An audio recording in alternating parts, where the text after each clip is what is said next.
कर्म बंधन से कैसे बचना है वो बड़ा विषय है। सबसे पहले तो आत्मज्ञान होना चाहिए व्यक्ति को।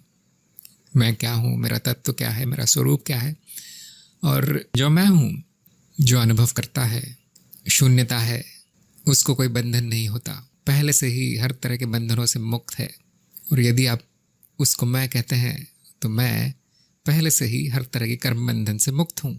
मैं किसी बंधन में न था, न हूँ, न रहूँगा। मैं पहले से ही जीवन मुक्त हूँ। ये जानने के बाद कुछ करने का रह नहीं जाता। ये आपका अप्रोक्ष अनुभव है। अभी शून्यता को कौन बांध सकता है? जो अनित्य, अनादि, अनंत चेतना है, उसको कौन बांध सकता है? वो जो दृष्टा है, जो साक्षी है हर बंधन का, उसको कौन बांध सकता है? उसकी तो कोई सीमाएं भी नहीं है, उसका तो कोई रूप भी नहीं है, उसकी तो कोई मूर्ति भी नहीं है। अमूर्त है, अरूप है, निर्विकार है, निर्गुण है। उसको क्या विकार आएंगे? उसको क्या बंधन में कुछ कोई बांध पाएगा? मैं सभी बंधनों का साक्षी हूँ, सभी कर्मों का साक्षी हूँ। मैं करता नहीं हूँ, इसलिए कोई कर्म नहीं होते, इसलिए कोई बंधन भी नहीं होते। ये आपका अप्रोक्ष अनुभव है। यदि ये ज्ञान हो गया है तो आप हर तरह के कर्म बंधन से मुक्त हो गए और कुछ करना नहीं है। जो जीव है वो कर्म बंधन में है, क्योंकि जीव एक रचना है, तो उसको किसी न किसी बंधन में रहना ही पड़ेगा। यदि वो रचना बंध ही नहीं है तो फिर वो रचना नहीं है। जो रचा नहीं गया है वो पूरी तरह मुक्त है। जैसे ही रचना में आता है, रूप लेता है, बंध जाता है उस रूप में, उस स्वरूप में। तो जीव जो है एक तरह का जमाव है अनुभवों का, स्मृति मात्र है जो अनुभवों से जमाई गई है। एक तरह का संचय है, संचित स्मृति है। नाद रचनाओं का संगठन मात्र है जीव, जो कि तरह तरह के रूपों में अवतरित होता है। मनुष्य रूप एक है उसमें, और ये जीव बंधन में बंधा है। यदि उसको बंधन मुक्त कर देंगे तो जीव विलीन हो जाएगा। इसको हम निर्वाण भी कहते हैं, उसका निर्वाण हो जाएगा। एक तरह से देखा जाए तो वो पूर्ण रूप से पहले ही विलीन है, क्योंकि माया मात्र है, उसका अस्तित्व नहीं है, मिथ्या है। जीव जगत दोनों मिथ्या है। जीव जगत ब्रह्म का ही रूप है जो प्रतीत होता है, अस्तित्व में नहीं है लेकिन प्रतीत होता है। उसका यथार्थ शून्य है लेकिन माया के रूप में दिखाई देता है। तो ऐसे जीव को आप क्या मुक्त करेंगे? जो है ही नहीं। जो अहम है वो एक तरह की मान्यता है, एक तरह का अज्ञान है। अब जो है ही नहीं उसको आप कैसे मुक्त करेंगे? उस पर बंधन भी है तो वो सत्य बंधन नहीं है, वो नकली बंधन है। आप मानो तो मुक्त है, और आप मानो तो बंधन में है। आप जैसी आपकी मान्यता रहेगी वैसा फल आएगा। यदि मनो शरीर के साथ जो बंधन में है, आसक्ति हो गई है, तदात्म्य हो गया है, तो फिर बंधन में। हाँ, यदि अनासक्ति हो गई है, ये मैं नहीं हूँ, ये ज्ञान हो गया है, तो किसी बंधन में नहीं है। यह आत्मज्ञान का चमत्कार है। 2 मिनट में बंधन मुक्त कर देता है, हर कर्म के बंधन से, हर तरह के बंधन से, हर जीवन के बंधन से, संस्कारों के बंधन से, शरीर के बंधन से। 2 मिनट में मुक्ति संभव है आत्मज्ञान के द्वारा।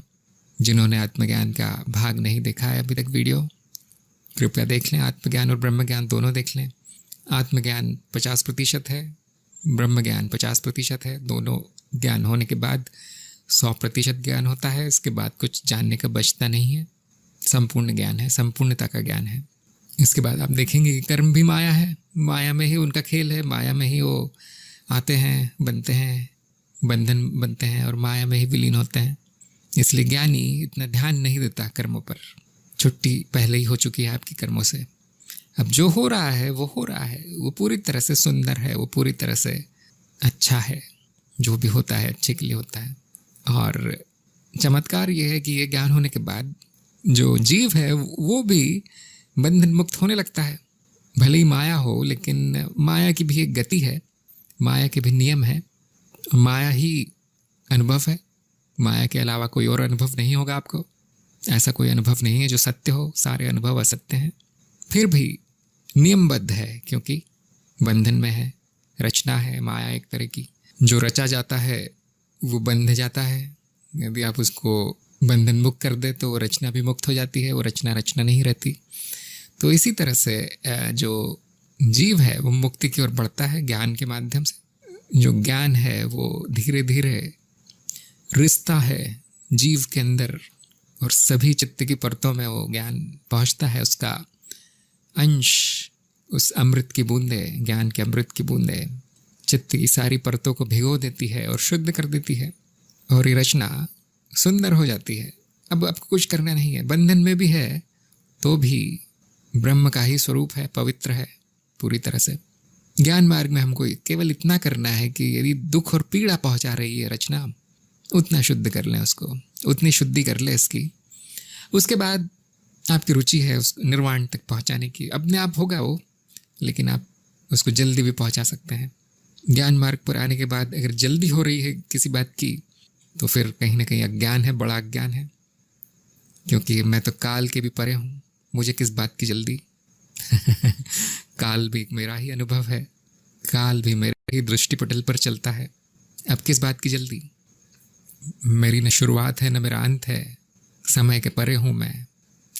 ये ज्ञान होने के बाद परम शांति आ जाती है मन में, फिर जल्दी नहीं होती, फिर आनंद होता है। जो भी चल रहा है कर्म बंधन है तो वो भी चलचित्र की तरह है, चलते हुए चित्र मात्र है, उससे क्या डरना। मैं स्वयं आनंद हूँ, मुझे कौन सा कर्म मेरा क्या बिगाड़ पाएगा। छूता भी नहीं है कर्म मुझे, उसके पीछे मैं क्यों दौड़ूं। हाँ, यदि दुख का कारण हो गया है, अज्ञान से वो साधक भरा हुआ है, अभी तक आत्मज्ञान भी नहीं हुआ है, ब्रह्म ज्ञान भी नहीं हुआ है, समझ में भी नहीं आता क्या है ये सब, ऐसे साधक को कुछ उपाय बताए गए हैं कि बंधनों में नहीं पड़ना चाहिए। एक सबसे बड़ा उपाय जो है वो सभी जानते हैं, वो है संन्यास। मैंने 3 उपाय बताए हैं, जो है क्षमा, सेवा और दान। अभी मैं भूल गया कौन से वीडियो में मैंने बताया, लेकिन आपने यदि सभी देखे होंगे तो आपको पहले से सारे उत्तर पता होंगे। मैं कुछ नया नहीं बताता प्रश्न उत्तर में, कुछ थोड़ा विस्तार में बताता हूँ, लेकिन पहले ही कह चुका हूँ मैं ये हर बात। इसके बाद भी यदि ये भी नहीं होता आपसे, संन्यास नहीं होगा कलयुग में लोगों से, क्षमा सेवा दान बहुत कम लोगों से होता है, लाखों में एक व्यक्ति करता है उसको, वो भी आदत नकली होता है, दिखावे का होता है। तो वो भी नहीं होता तो गुरु को देखें, गुरु का अनुसरण करें, आंख बंद करके गुरु का अनुसरण करें। इसके लिए गुरु के ऊपर श्रद्धा होनी चाहिए, वो भी नहीं होता लोगों से आजकल। उनको भी गुरु लोग खरीद के लाते हैं बाजार से, मैंने इतने 1000 दिए, अब मुझे मुक्ति दिला दो 5 दिन में, 5 मिनट में। गुरु भी ढोंगी गुरु हो गए आजकल, नकली गुरु हर जगह बैठ गए दुकान खोल के। यदि वो गुरु बता दे कि भाई तुम पहले से मुक्त हो, तो उनकी दुकान ही बंद हो जाएगी। तो फिर वो तरह तरह के कर्मकांड आडंबर बताते हैं, ये ग्रह शांति कर लो, ये कर लो कर लो, और थोड़े से पैसे दे दो तो जल्दी कर दूंगा मैं मुक्ति। इस तरह का डिस्काउंट ऑफर हो गया है आजकल मुक्ति के ऊपर, निर्वाण के ऊपर। तो मैं तो कहता हूँ बच के रहना इन बातों से। कर्म बंधन माया है, कर्म मुक्ति और भी बड़ी माया है। ये ज्ञान कि मैं बंधन मुक्त हूँ, पहले से मुक्त हूँ, ये सत्य है। नहीं जाना है स्वयं के स्वरूप को, जान ले, आत्मज्ञान ले लें, 5 मिनट लगते हैं, मुफ्त में मिला है। लोगों के कई कई तरह के उल्टे सीधे विचार, मान्यताएं, धारणाएं, अंधविश्वास, अंधश्रद्धा, ये सब भरे हैं उनके मन में, इसीलिए बेचारे बंद हैं। यदि वो जानते कि इतना आसान है, इतना सहज है, तो ये आध्यात्म की दुकान, ये आध्यात्म का पागलपन बंद हो जाता कब का। लेकिन नहीं, कलयुग है तो फिर ये तो नाटक तो चलेगा ही कुछ दिन। जो ज्ञान मार्ग पर है वो देखकर हंसते हैं ऐसे लोगों को। स्वयं के ऊपर दृष्टि डालें, आप अभी भी जीवन मुक्त हैं, और मुक्ति का ज्ञान आपको जब मिलेगा तो आप देखेंगे कि आप सदा से मुक्त थे और सदा मुक्त रहेंगे। ऐसा नहीं कि पहले बंधन में थे, अब आत्मज्ञान हो गया तो अब मुक्ति हो गई, ऐसा नहीं है। आप देखेंगे कि आप सदा मुक्त थे, हमेशा। थोड़ी देर के लिए अज्ञान ने उस मुक्ति को, इस अनंत अनुभवकर्ता को ढक लिया था, जैसे थोड़ी देर के लिए धूल दर्पण को ढक लेती है, या थोड़ी देर के लिए बादल सूरज को ढक लेते हैं। इसका अर्थ नहीं कि वो सूरज गायब हो गया था, बादल छट जाए तो इसका अर्थ ये नहीं होता कि अब सूरज प्रकट हो गया है कहीं से। वो सब पहले से था, प्रकाश तो पहले से है। अज्ञान आता जाता है, बंधन आता जाता है, मुक्ति सदा है। ये जानने के बाद भी कभी कभी मन मानता नहीं है कि मन को लगता है कि नहीं नहीं, सभी साधक कुछ ना कुछ करते हैं, मुझे भी कुछ करना चाहिए, तो इसके लिए भी आपके गुरु कुछ ना कुछ उपाय बताएंगे। जो ज्ञान से भी संतुष्ट नहीं हुआ, उसके लिए, उस साधक के लिए कुछ उपाय बताए जाएंगे। जैसे प्रेम भाव रखना चाहिए। सबसे सबसे बड़े बंधन मनुष्य के लिए व्यक्तिगत संबंध है। जैसे कि मैंने संबंध शुद्धि में बताया है, संबंध शुद्धि का अर्थ होता है सभी संबंधों से मुक्ति, और वही कर्म बंधनों से मुक्ति है। आप कहेंगे नहीं, मुझे तो खाना भी पड़ता है, पीना भी पड़ता है, कपड़े भी पहनना पड़ता है, ऐसा भी वैसा भी, इन बंधनों में मैं हूँ, ये कर्म होते रहते हैं। तो डरने की बात नहीं है, वो शरीर के कर्म है, वो शरीर के नष्ट होते ही वो भी नष्ट हो जाते हैं। जो देर तक चलने वाले कर्म हैं वो है संबंधों के और वासनाओं के। संबंध भी वासनाओं से ही बनते हैं, तो जो इच्छाएं हैं, वासनाएं हैं, जो पूर्ण नहीं होती, वो जीव के अंदर वास करती हैं, इसलिए उसको वासना कहा गया है। वही जीव अलग अलग रूपों में, अलग जन्मों में फिर से प्रकट होता है, अपनी वासना पूर्ति करना चाहता है। तो यदि आप सभी से प्रेम भाव रखेंगे तो वासनाओं का अंत होगा। प्रेम भाव का अर्थ है कि किसी से कुछ लेना नहीं है, किसी को कुछ देना नहीं है, ये प्रेम भाव है। और जहाँ तक हो सके समाज से दूर रहना, एकांतवास में रहना, उससे आपको उल्टे सीधे कर्म नहीं करने पड़ेंगे। और आर्थिक रूप से स्वतंत्र रहना, उससे आपको इधर उधर मांगना नहीं पड़ेगा, किसी के एहसान नहीं लेने पड़ेंगे अपने सिर पर जो आपको चुकाने नहीं पड़ेंगे। इसीलिए आपने देखा होगा जो साधक है वो किसी के घर में जाते नहीं हैं, किसी के घर में बैठते नहीं हैं, वहाँ का पानी भी नहीं पीते, वहाँ खाते भी नहीं है, पूरी तरह से स्वतंत्र है। कुछ बोलते भी नहीं है। आपने किसी को कुछ बोल भी दिया तो वो भी कर्म हो गया। बोलते हैं तो मीठा बोलते हैं, अच्छा बोलते हैं, कुछ ज्ञान का बोलते हैं, झूठ नहीं बोलते, क्योंकि ये सारे कर्म जीव को और अधिक बंधनों में डालते हैं और इनका जो फल है वो दुख और पीड़ा निकलता है। बंधन यानी दुख। तो एक बार ये ज्ञान हो गया तो इस तरह के कार्य से साधक अपने आप बचने लगता है, अपने आप बचना चाहता है, क्योंकि तुरंत दुख में बदल जाते हैं इस तरह के कर्म। तो बड़ा सुंदर सूत्र है कि जहाँ दुख मिले वो कर्म नहीं करना चाहिए। जो मैंने हिंसा के बारे में कहा है, आचरण शुद्धि के भाग में था शायद ये, हिंसा के बारे में, कि यदि आपका जीवन अहिंसा के सिद्धांत पर चल रहा है तो आपकी कर्म मुक्ति तुरंत हो जाएगी, इस जीव की भी कर्म मुक्ति हो जाएगी। यदि वासना पूर्ति में, संग्रह में, संचय में नहीं लगा है जीवन, तो कारण शरीर भी धुल जाएगा, उसके भी संस्कार नष्ट हो जाएंगे, बीज नष्ट हो जाएंगे। जब मनुष्य के रूप में अवतरण बंद हो जाएगा तो जीव सही मायनों में स्वर्गवासी हो जाएगा। वो स्वर्ग है जहाँ पर किसी तरह का दुख नहीं है, किसी तरह का बंधन नहीं है, किसी तरह की इच्छा भी नहीं है, केवल आनंद है। तो कुछ लोग चाहेंगे इस तरह के अनुभव में जाने के लिए, और कुछ लोग खासतौर से ज्ञानी जन जो है वो देखेंगे कि मैं अभी भी स्वर्ग में ही हूँ, सारे अनुभव स्वर्गिक अनुभव हैं, सारे अनुभव आनंद में डूबे हुए अनुभव हैं, उनको कोई जल्दी नहीं होती। तो इन्होंने पूछा है कि क्या साधक को पूरा जीवन कठिनाइयों का ही सामना करना पड़ेगा? ये बड़ा प्रश्न है, बड़ा अच्छा प्रश्न है। कि मेरा उत्तर ये रहेगा कि हाँ और नहीं। यदि आपके कर्मफल ऐसे हैं, कर्मों का बोझ बहुत है, तो हो सकता है कि सारा जीवन कठिनाइयाँ आती रहें। ये भी हो सकता है कि कई जीवन, कई जन्म आपकी कठिनाइयों में बीते हैं। यदि कर्मों का बोझ अधिक है तो ये संभव है। यदि आपने कर्मों का त्याग कर दिया है, यदि ज्ञान और चेतना बढ़ गई है, तो फिर आपको एक दिन भी कठिनाइयों का सामना नहीं करना पड़ेगा। जीवन मुक्त व्यक्ति वही है जिसके जीवन में कुछ भी होता रहे लेकिन उसको कठिन नहीं लगता, उसको दुख नहीं दे सकता, उसके लिए वो इतना भारी नहीं होता वो अनुभव, जितना कि एक आम व्यक्ति के लिए होता है। एक बुरा अनुभव एक आम व्यक्ति को पूरी तरह से नष्ट कर देता है, उसको झकझोर देता है, उसका जीवन दुख से भर जाता है, पीड़ा से भर जाता है। लेकिन जीवन मुक्त व्यक्ति के साथ कुछ भी नहीं होता, उसका कुछ प्रभाव नहीं पड़ता, उसको भी वो प्रसाद के रूप में लेता है, उसको भी वो एक अवसर के रूप में लेता है सीखने के। एक कई बार साधकों की परीक्षा भी होती है कि ये अध्यात्म मार्ग पर तो है, सारा ज्ञान है। अब देखें ये लोहे का बना है या मिट्टी का बना है, उसको काफ़ी परीक्षाओं से भी जाना पड़ता है, आपने कहानियाँ सुनी होंगी। तो ये ऐसा लग, जब परीक्षा हो रही होती है हमारे ज्ञान की, हमारी चेतना की, हमारी शुद्धि की, चित्त शुद्धि की, तो ऐसा लगता है कि अरे ये तो अब सारे जीवन ही चल रहा है, मैंने तो इतना कर लिया उतना कर लिया, फिर भी चालू है ये सारा दुखों का सिलसिला। तो इसका अर्थ है कि हम उसको गलत नज़रिए से देख रहे हैं। उसकी अपनी दृष्टि फिर से देखें, उस पर फिर से डालें दृष्टि को, कि अपना दृष्टिकोण बदलें और देखें कि ये आपकी परीक्षा है, ये आपकी परख हो रही है यहाँ पर। तो इस बात से विचलित नहीं होना चाहिए कि कठिनाइयाँ कितने दिन चलने वाली है। जब तक आप चाहेंगे तब तक चलने वाली है, इस बात से अवगत हो जाएं। ये आपके हाथ में है। यदि आप साधक है तो सारा खेल आपके हाथ में है। यदि आपके जीवन में, यदि साधक होने के बाद भी, चेतना के प्रकाश में रहने के बाद भी आपके जीवन में कठिनाइयाँ आ रही हैं, तो उसको भी अवसर बना ले।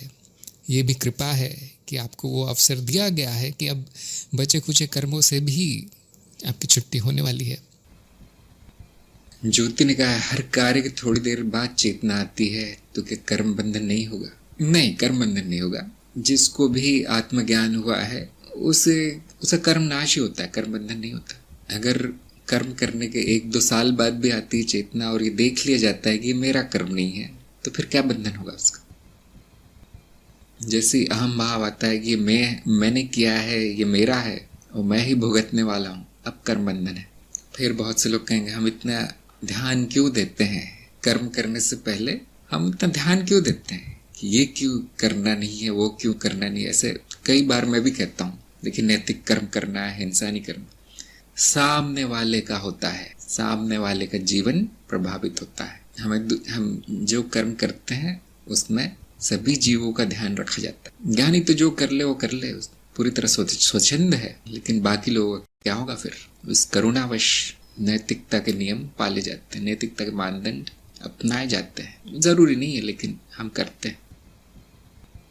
ज्ञानी तो वो है जो कहता है बंधन हो गए तो भी चलेगा, कर्म बंधन हो गए तो भी मुझे क्या करना है, मैं तो दृष्टा हूं इन बंधनों का, और इस माया में तो बहुत कुछ होता रहता है, मेरे पास अनंत काल है, अब 1-2 बंधनों से क्या डरना? ये ज्ञान मार्ग की एक, कहते हैं, अगली पायदान है। लेकिन शुरू में ही नहीं बता दिया जाता है सबको। शुरू में यही बताया जाता है कि देखिए, कम से कम रखिए बंधन अपने, क्योंकि जीव ने इतनी तकलीफ सही है, इसने जीव ने इतना दुख सहा है, कई बंधनों में वो कई जन्मों से रहा है, अब उसको राहत देनी है, हमें उसको सुख देना है। इस तरह से हमारी बुद्धि कहती है। इसलिए जो अनुशंसा की जाती है, जो सुझाव दिया जाता है, वो यही होता है कि छोड़ो ये बंधन के चक्कर, कई जन्मों से हो गए।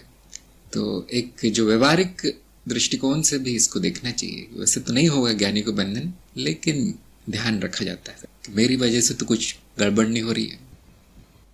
ममता का प्रश्न है, मुक्ति पाने की इच्छा भी अगर चित्तवृत्ति है तो बंधन में कौन है?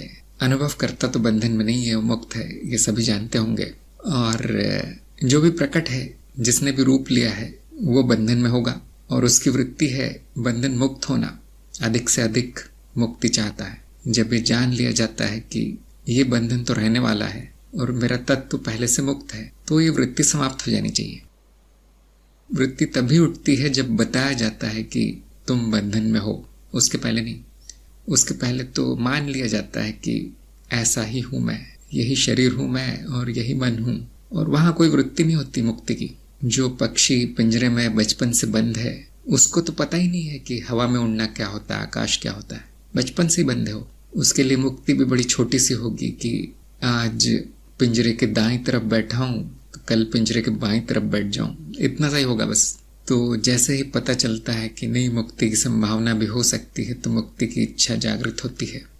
ज्ञान से पता चलता है, थोड़ा सा ज्ञान हो जाए तो पता चलने लगता है कि जीव बंधा है, और जब ज्ञान संपूर्ण हो जाता है तो पता चलता है कि जीव तो बंधा ही रहेगा, मैं बंधा नहीं हूँ, मैं बंधन में नहीं हूँ। इस तरह से वो इच्छा आती है ज्ञान की वजह से, और वो इच्छा चली जाती है अधिक ज्ञान की वजह से। तो अज्ञान में कोई बंधन नहीं पता चलता, अर्धज्ञान में बंधन दिखाई पड़ता है, और पूर्ण ज्ञान में फिर से कोई बंधन नहीं पता चलता। फिर से यही ज्ञान होता है कि मैं बंधन में नहीं हूँ। जिसमें मुक्ति की इच्छा आ गई है, हम उसे कहते हैं मुमुक्षु, जो साधना कर रहा है मुक्ति के लिए। और जिसे ज्ञान हो गया है उसे कहते हैं मुक्त, जीवन मुक्त। जान लिया कि पहले ही मुक्त हूँ मैं। तो देखिए, जो बंधन में है वो बंधन में रहता है, जो मुक्त है वो मुक्त रहता है। ये मुक्ति की इच्छा आकर चली जाती है। या हम कह सकते हैं कि ये इच्छा जिस जीव के माध्यम से प्रकट नहीं होती, वो जीव इस ज्ञान को नहीं पा सकता।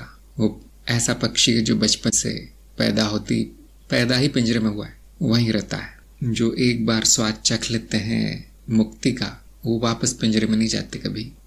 जीव का मुक्त होना असंभव है, ये जान लिया जाता है। उसका विकास क्रम संभव है और मेरा बंधन में होना असंभव है, इतना जानना है बस। फिर वो इच्छा चली जाती है।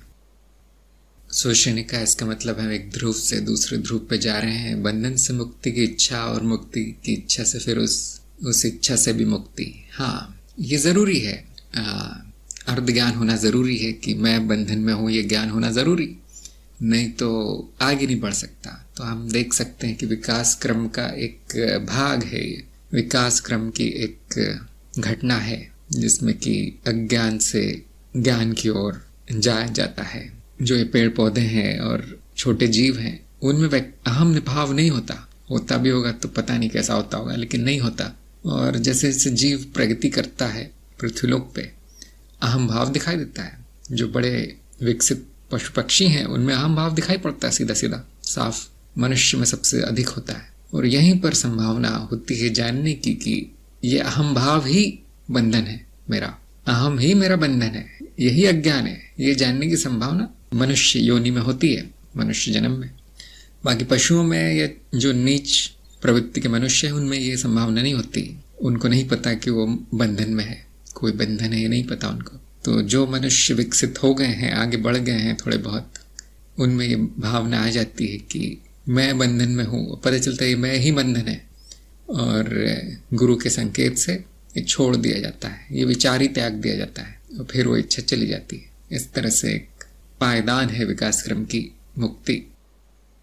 एक बार मुक्ति हो गई तो हो गई, एक ही बार होगा ये, और कोई मुक्ति नहीं है। हाँ, छोटी छोटी मुक्तियाँ आपको अन्य मार्गों में मिलेंगी, लेकिन वो उन लोगों के लिए है जिनको ज्ञान नहीं हो सकता, जिनकी बुद्धि तेज नहीं है।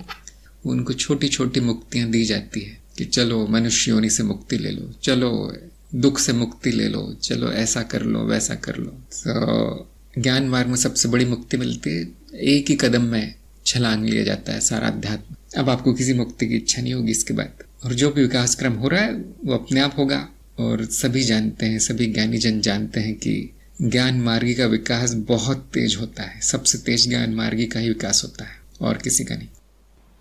सूर्यश्री ने कहा विचार भावना भी कर्म है। हाँ, कर्म है, सूक्ष्म कर्म है, इसलिए हम वो भी नहीं चाहते। लेकिन क्योंकि वो मेरे नहीं है तो वो आए चाहे नहीं आए हमें कोई फर्क नहीं पड़ता। हम कम से कम इतना कर लेते हैं कि स्थूल कर्म ना हो, क्योंकि स्थूल कर्म पुनर्जन्म के लिए कारक है। स्थूल कर्म जो हम संसार में करते हैं वही संसार में लाता है हमें। जो विचार में करते हैं ठीक है, उसका भी प्रभाव है। जो भावना में होता है ठीक है, उसका भी प्रभाव है। लेकिन जो वाणी और शरीर से हो जाता है उसको लौटाया नहीं जा सकता, उसके विपरीत करनी नहीं है। जो विचार ठीक है, उल्टा विचार आ सकता है आपके। अच्छा बुरा सोच लिया, अच्छा ठीक है कोई बात नहीं, क्षमा भाव। भावना भी, अरे बुरी भावना है कोई बात नहीं, सुखी भावना, अच्छी भावना, मैत्री भावना। लेकिन आपने कर दिया संसार में, अब कैसे उसको हटाएंगे, कैसे मिटाएंगे?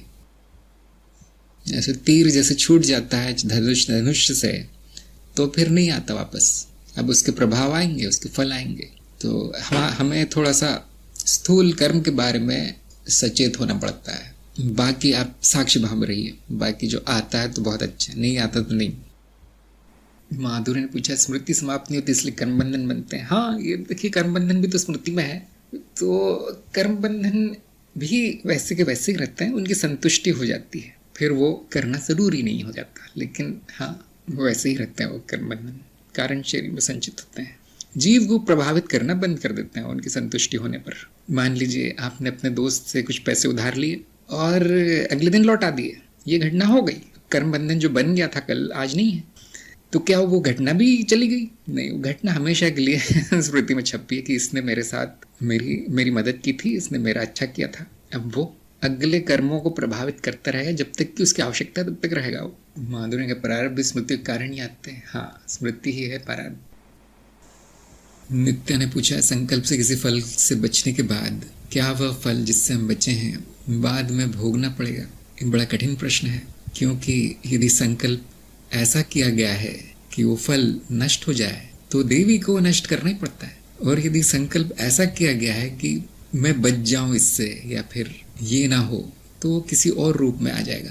तो पूरी तरह से संकल्प करने वाले की तांत्रिक शक्ति पर निर्भर है कि वो क्या करेगा। उसका फल का संपूर्ण नाश करना तंत्र में संभव होना चाहिए, नहीं तो फिर वो तांत्रिक किस काम का है? उसमें इतनी शक्ति नहीं है कि फलों से बचाव कर सके, कर्म फलों से। तो फिर वो अभी सीख रहा है, अभी शिष्य है तंत्र का, गुरु नहीं हुआ, योग्यता नहीं मिली उसे अभी, क्योंकि तंत्र में तो सब संभव होना चाहिए।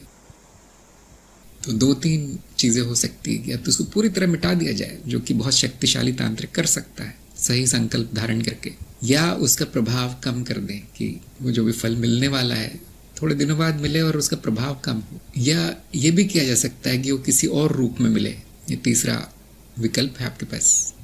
और चौथा विकल्प है कि किसी और के खाते में वो फल डाला जा सकता है ताकि दूसरा कोई भोग ले। वो अधिकतर उस तांत्रिक का शिष्य होगा या गुरु होगा, तो ऐसा फलों का आदान प्रदान भी किया जा सकता है। मैं तुम्हारा ये भोग लूंगा, तुम मेरा ये भोग लेना, इस तरह भी संभव है। और कई बार एक व्यक्ति करने का फल बहुत से लोग भोग लेते हैं, तो थोड़ा थोड़ा आता है उनके हिस्से में।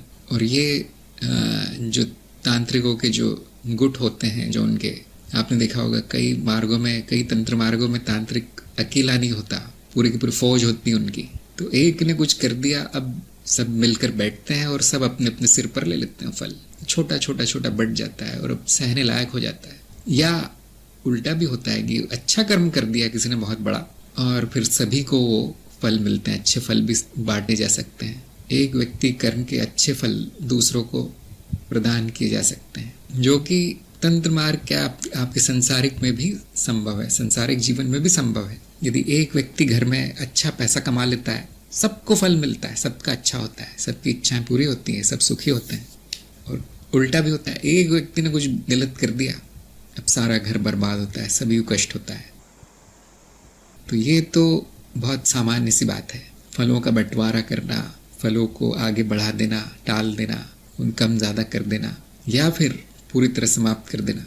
जैसे आपने कुछ फिल्मों में देखा होगा कि बहुत बड़ा अपराधी है, बहुत बड़ा चोर है, और देश पर आक्रमण हो जाता है। अब सरकार को इसकी ज़रूरत है क्योंकि इसके पास बहुत ज़्यादा योग्यताएं हैं, लेकिन वो बुरे कर्म में उपयोग कर रहा है। तो सरकारी अफसर आता है, बोलता है ये देखो तुम्हारी फाइल, तुम्हारे कारनामों की यहाँ सब कुछ कच्चा चिट्ठा है, तुम्हें उम्र कैद हो सकती है, लेकिन तुम हमारी सहायता करो तो फाइल कचरे के डब्बे में जा सकती है। बहुत लोगों ने इस तरह के सीन देखे होंगे पिक्चरों में। तो संसार में भी होता है, सारे कर्मों का फल तुरंत नाश किया जा सकता है यदि कोई अच्छा कारण हो तो तांत्रिक भी कहता है देवी को कि मैंने ये कर्म कर दिया, गलती से हो गया, मुझे फल नहीं चाहिए, लेकिन इसके बदले में आप जो बोलेंगे मैं करूँगा। वो तांत्रिक उपकरण बन जाता है देवी का या किसी और शक्ति का, परतंत्र मार्ग में किसी और शक्ति का, स्वतंत्र मार्ग में गुरु क्षेत्र का, आदि आदि।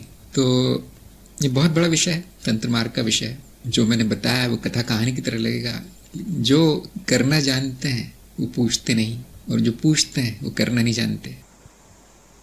भूमराज ने कहा है कि इसका परिणाम नहीं आता, माया के क्षेत्र में हस्तक्षेप। किसका परिणाम आप बोल रहे हैं? ये फल बांटने का और ये और वो जो भी आता है वो तांत्रिक को पता होता है कैसे वो संभालना है। शिवम का प्रश्न है, क्या कर्मों का फल उनके भाव पर आधारित है या उनके परिणाम पर? कई बार शुद्ध भाव होते भी कर्म का फल बुरा आता है। कोई बात नहीं, जो भी फल आता है वो मान लेना है, उसे सीख लेना है। जैसा कि हम जानते हैं कि फल ना अच्छा होता है ना बुरा होता है, फल फल होता है, वो खाना ही पड़ता है। जो बोया है वही काटा जाएगा, वही खाया जाएगा। तो कर्म मेरे हैं ये मानकर, जो कि मेरे नहीं है लेकिन व्यवहारिकता के लिए मान लेते हैं कि मेरे हैं, और उसका परिणाम जो भी आता है, जो भी फल आता है स्वीकार कर लेते हैं। अच्छा ये आ गया, अच्छा आ गया, कोई बात नहीं, अच्छा नहीं आया तो भी कोई बात नहीं, उससे सीख लो। सीख लेनी चाहिए। और फिर से आप वही कर्म करेंगे सीखने के बाद भी, तो भी कोई गारंटी नहीं कि उसका फल दोबारा अच्छा आ जाए। यही माया है, यही माया का फेर है कि आप कुछ भी करो, कर्म पर अधिकार है लेकिन फल पर नहीं है। ऐसा ही होता है, इसलिए हम फल की चिंता नहीं करते, जो आवश्यक लगता है वो कर देते हैं, बाकी कुछ नहीं किया जा सकता। देखिए, एक अच्छा उदाहरण ये है कि अगर आप गाड़ी तेज चलाते हैं तो कई दुर्घटना हो जाती है, तेज चलाएंगे तो हो ही जाएगी हमारे देश में दुर्घटना। हम ये स्वीकार करते हैं, मेरा एक कर्म था, फल ऐसा बुरा आ गया, ठीक है, अगली बार मैं तेज नहीं चलाऊंगा। अब अगली बार आप धीरे चलाते हैं, फिर भी आगे कोई ना कोई मार देता है। ये भी हमारा देश है, इसलिए ऐसा तो होगा ही। आप धीरे चलाएं या तेज चलाएं, जो होना है वही होता है। यहाँ तो पूरी तरह गीता पढ़ के बैठे लोग, गीता पढ़ के ड्राइविंग करते हैं लोग। तो अब देखेंगे, मैंने तो सही कर्म किया इस बार, फिर फल ऐसा क्यों आ गया, फिर भी दुर्घटना क्यों हो गई, तो क्या करूं, तेज चलाऊं या धीरे चलाऊं। आप देखेंगे कि आप जो भी करेंगे उसे कोई मूल्य नहीं है, उसे कोई सरोकार नहीं है, जो होना है वो होकर रहता है। तो दूसरा बहुत ही विवादास्पद उदाहरण है जो मैं देना नहीं चाहता, लेकिन मजा आता है देने में, वो है शादी। क्यों करते लोग शादी? अच्छा, अच्छी बात है ना, अच्छा फल आएगा, होता नहीं है वैसा कभी।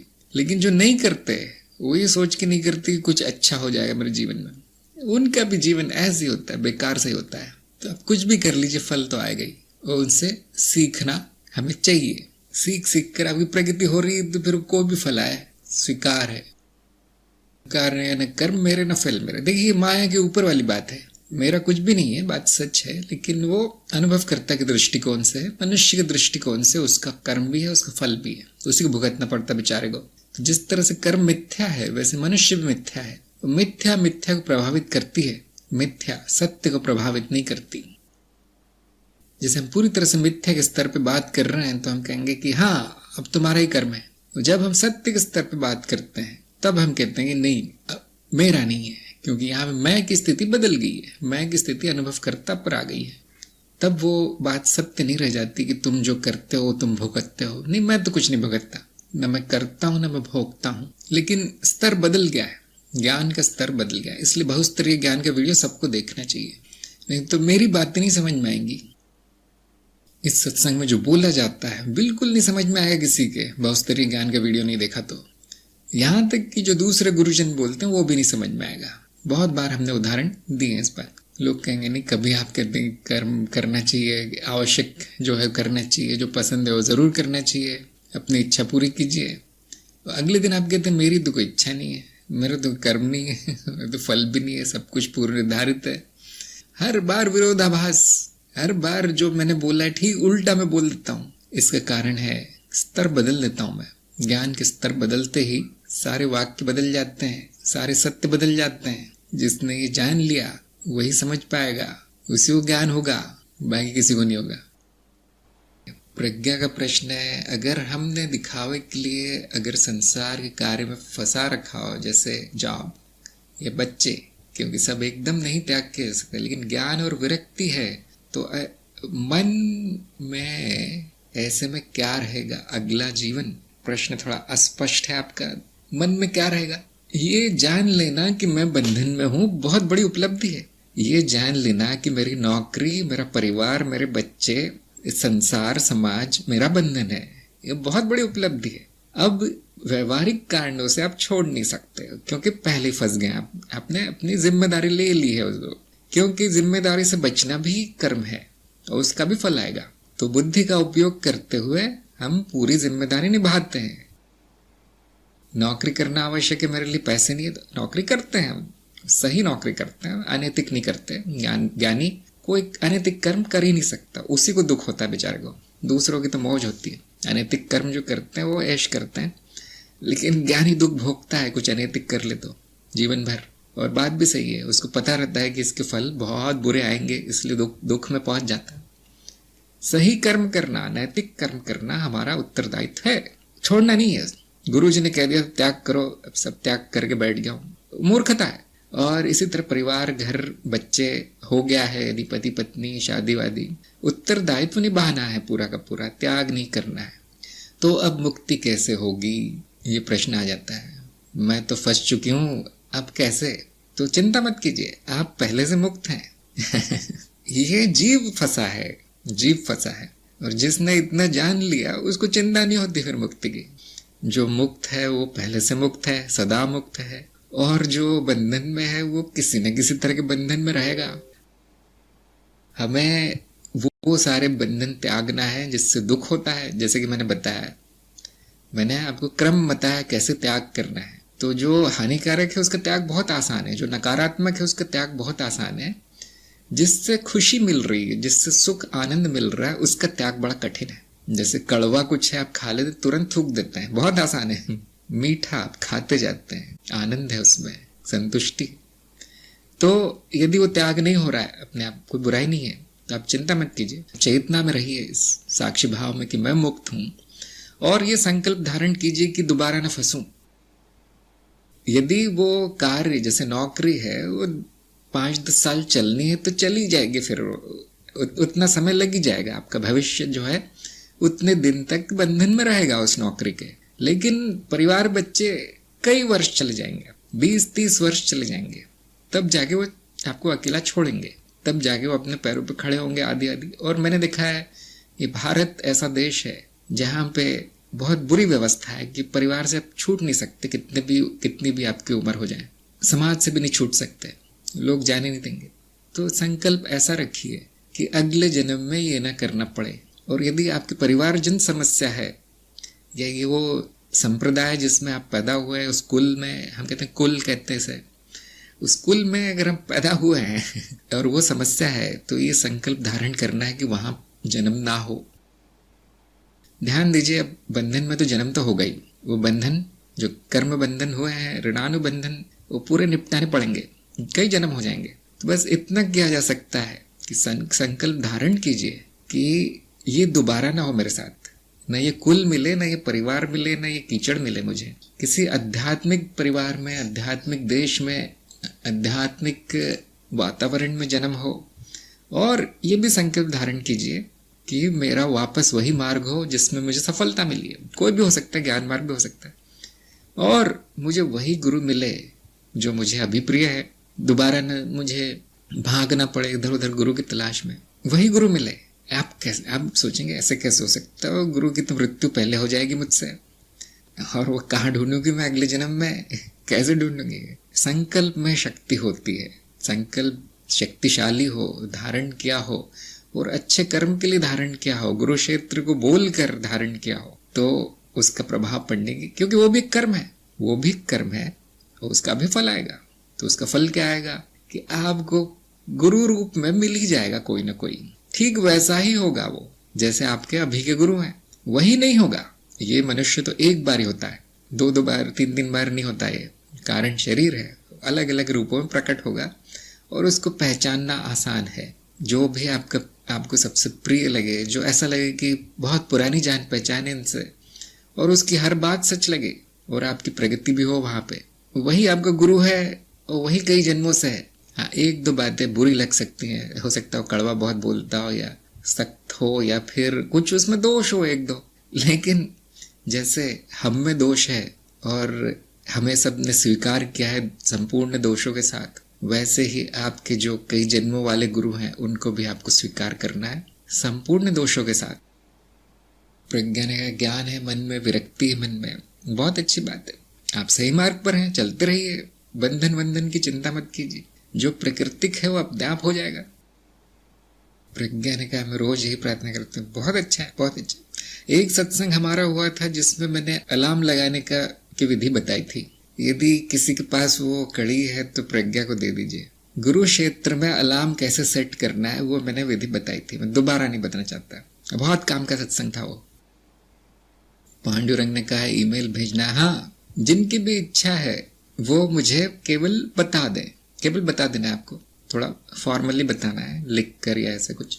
और मैंने संकल्प धारण किया हुआ है कि जो भी मुझे मेरी सहायता चाहेगा उसके लिए मैं रहूंगा।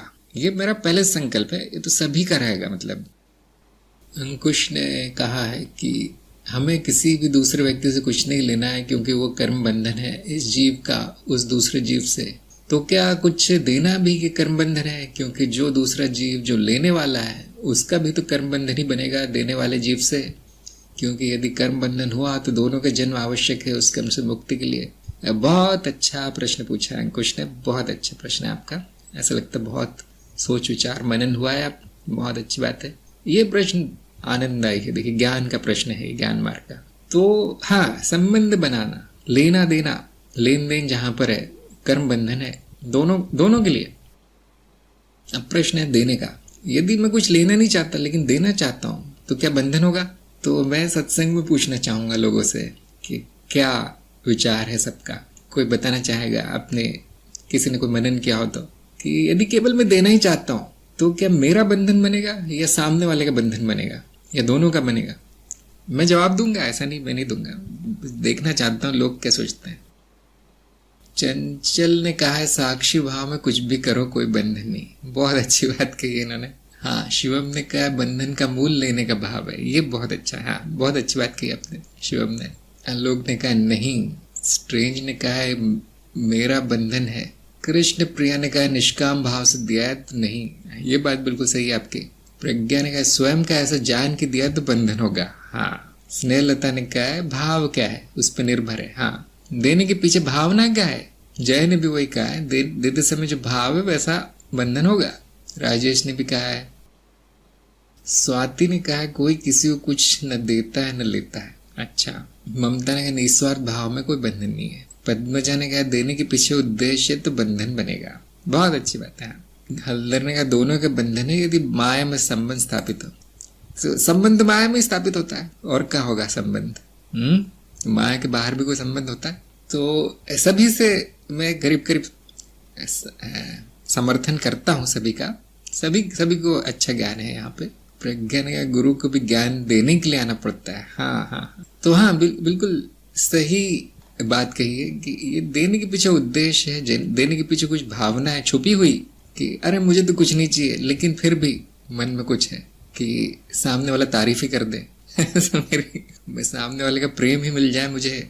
इस तरह से यदि अपेक्षा की गई है, अपेक्षा का मतलब होता है एक्सपेक्टेशन, अपेक्षा की गई है देते समय तो बंधन निश्चित है, हो ही जाएगा फिर।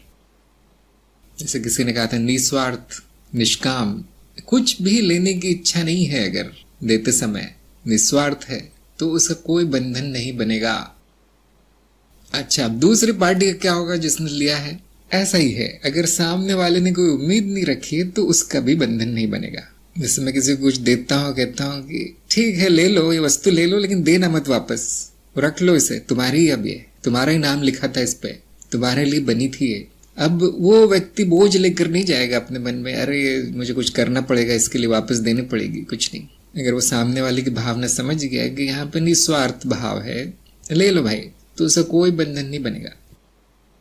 तो गुरु क्या करता है कि गुरु देता है, उसके बाद बंधन काट देता है। कैसे? ये कह के कि यही तुम्हारा है, मेरा कुछ नहीं है इसमें। जैसे किसी ने कहा था न देने के लिए कुछ है न लेने के लिए कुछ है।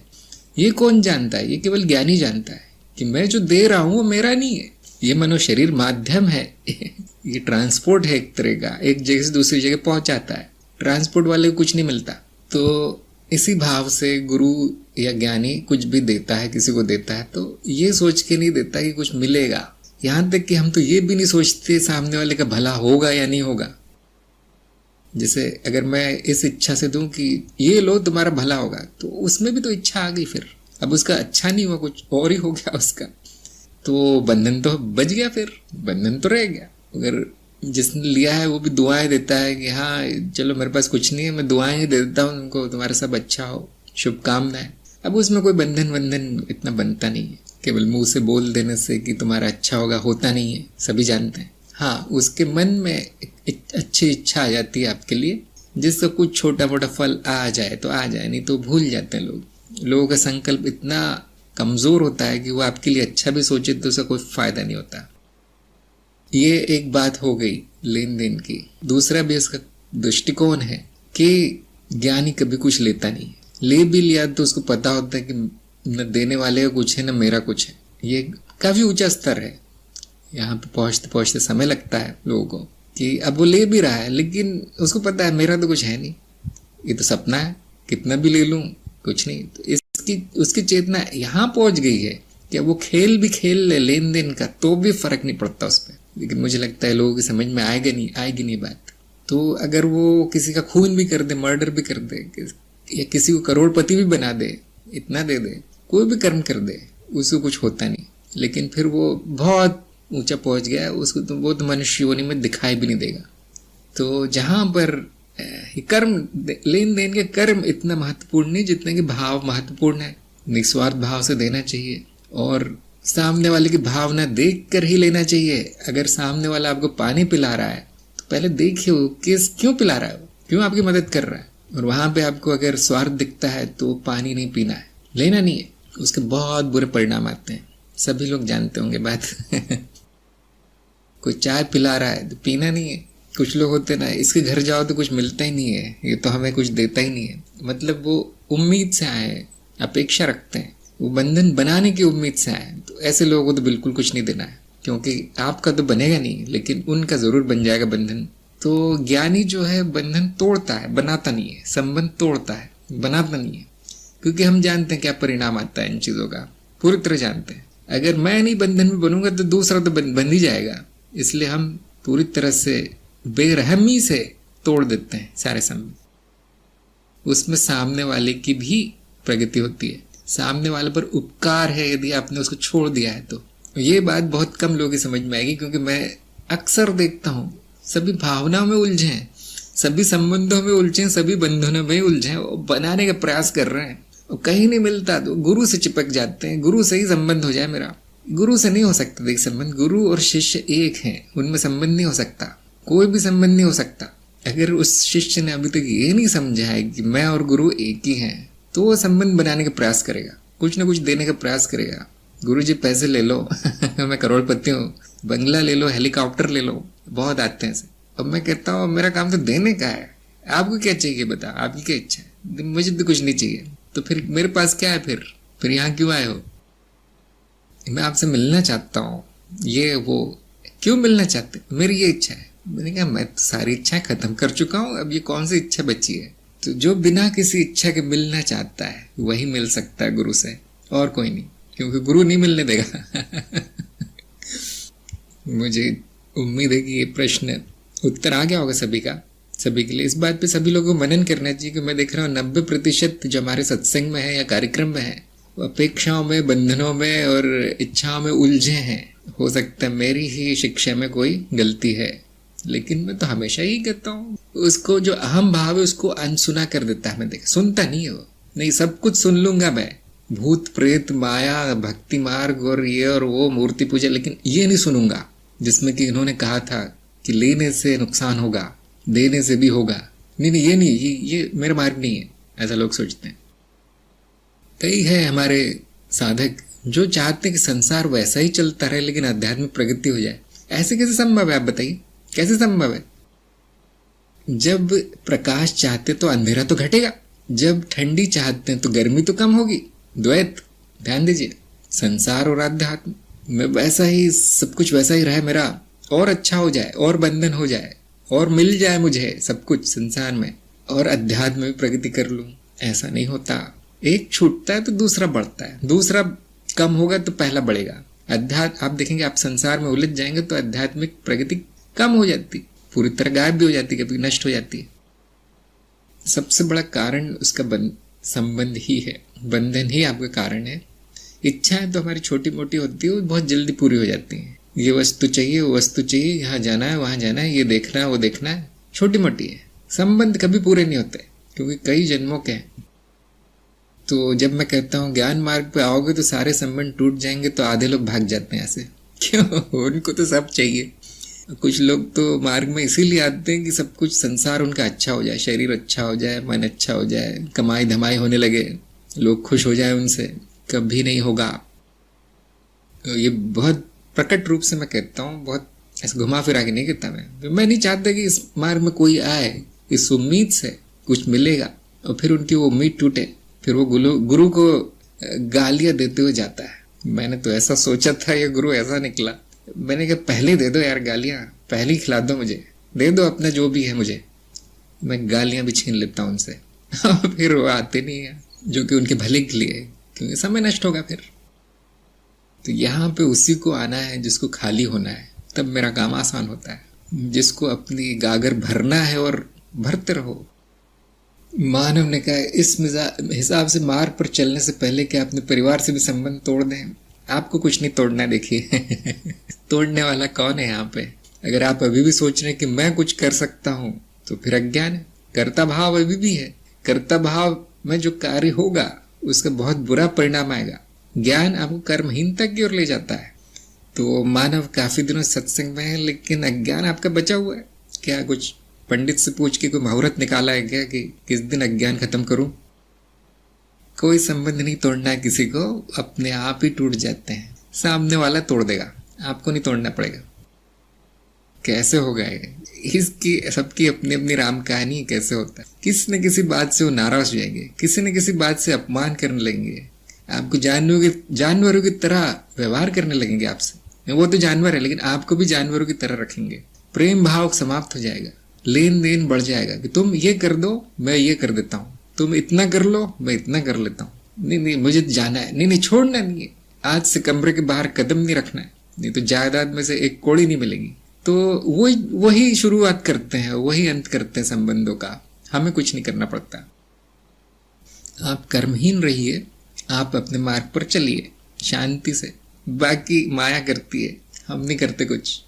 हाँ, कृष्ण प्रिया ने भी यही कहा है, अपने आप ही छोड़ देते हैं। आप अगर पानी और तेल को मिलाएंगे तो क्या करना पड़ेगा कि पानी अलग और तेल अलग हो जाए? क्या करना पड़ेगा मानव जी? एक एक बूंद तेल की अलग करेंगे पानी में से? नहीं, रख दीजिए बस बर्तन को एक जगह रख दीजिए, पानी अलग तेल अलग। ये प्रकृति ने व्यवस्था कर रखी है, आपको कुछ नहीं करना पड़ता। जो असंगत है वो अब संग नहीं रह सकता। संसारी और आध्यात्मिक व्यक्ति असंगत है। असंगत का अर्थ होता है इनकम्पेटिबल। उनमें बात नहीं हो सकती, बात भी नहीं हो सकती। क्यों? समझ में ही नहीं आता उनके हम जो कहते हैं, और वो जो कहते हैं पूरी तरह अर्थहीन होता है। अज्ञान में बोला गया तो उसे कोई अर्थ नहीं होता। ज्ञानी और अज्ञानी एक छत के नीचे नहीं रह सकते। क्यों है? क्योंकि ज्ञानी में बड़ी सहनशीलता आ गई है। सहनशीलता आ गई उसमें कि अरे ये तो अज्ञानी है, तो ऐसे ही करते हैं, झेल रहे हैं हम। अज्ञानी नहीं झेलता, ज्ञानी को निकाल देता है घर से। इसलिए मैं कहता हूँ अध्यात्म में आने से पहले स्वतंत्र हो जाइए, अपने पैरों पे खड़े हो जाइए, क्योंकि वो होने ही वाला है। वो होने ही वाला है। और जो स्वतंत्र नहीं है उसको तो कुछ होता भी नहीं, ज्ञान व्यान होता नहीं है, बंधन तोड़ ही नहीं पाता। मैंने देखा है उसके तो कई जन्म लाइन लगी है उनकी, कई जन्मों की। तो वैसे भी जन्मों से छुट्टी ज्ञान मार्ग का लक्ष्य नहीं है। जैसे कि मैंने कहा, वो अपने आप होगी।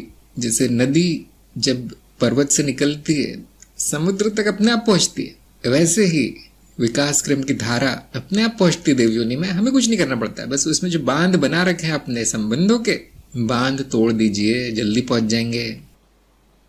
क्यों? हमें जल्दी क्यों है? दुख बहुत है। नहीं, मुझे तो दुख नहीं है, तो आराम कीजिए। फिर क्या कर रहे हैं अध्यात्म में? फिर ये सब साक्षी भाव और ये ज्ञान व्यान लेके फायदा क्या है फिर? क्योंकि अंत में तो सभी जीव सुखी होना चाहते हैं, आनंद अवस्था में आना चाहते हैं। ज्ञान मार्ग से तेज मार्ग कोई नहीं है जो आपको यहाँ पहुंचा दे। ज्ञान मार्ग से तेज नहीं, बाकी सारे मार्ग बंधन में ही डालते हैं हर तरह के। सबसे जो बुरा मार्ग है जो बंधन में रखता है वो है तंत्र मार्ग।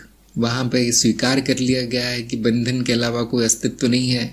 वहां ये स्वीकार कर लिया गया है कि माया ही सत्य है। अब उनको कोई फर्क नहीं पड़ता बंधन हो या ना हो। तो जिसको भी बंधन पसंद है, संबंधी पसंद है, तरह तरह के भोग विलास पसंद है, उसको तंत्र मार्ग से अध्यात्म में आना चाहिए। जिनको छोड़ना है सब ज्ञान मार्ग से आ जाइए। ये दूसरे भी मार्ग है, योग मार्ग, कुंडलिनी मार्ग, हर मार्ग आपको छुड़वा ही देता है।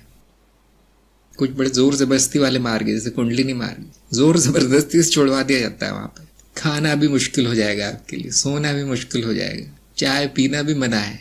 हम भी ये करवाते हैं कुछ लोग। मैं देखता हूँ कुछ लोग बहुत बंधन है तो उनको सुझाव दिए जाते हैं। मानते नहीं हो, मैं जानता हूँ, लेकिन मेरा काम है सुझाव देना कि देखिए ये चीज अड़ रही है बीच में, हटा लो इसको। नहीं, ये तो मैं तो जी नहीं सकता इसके बिना। अच्छा ठीक है, ठीक, कार्यक्रम करते रहो।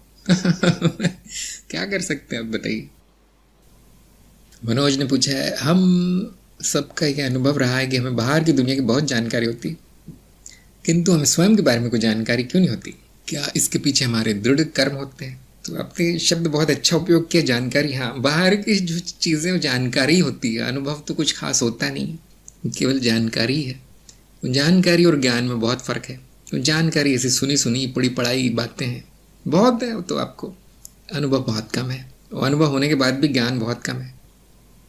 तो स्वयं के बारे में जानकारी आपको कितनी मिल जाए उसको ज्ञान नहीं कहेंगे, क्योंकि सभी जानते हैं कि मैं बुद्ध हूँ, मैं ब्रह्म हूँ मैं शिव हूँ, सभी जानते हो, सबको जानकारी होगी ये, लेकिन क्या उसको ज्ञान कहते हैं? नहीं, बेकार है, विचार मात्र है बस मन में।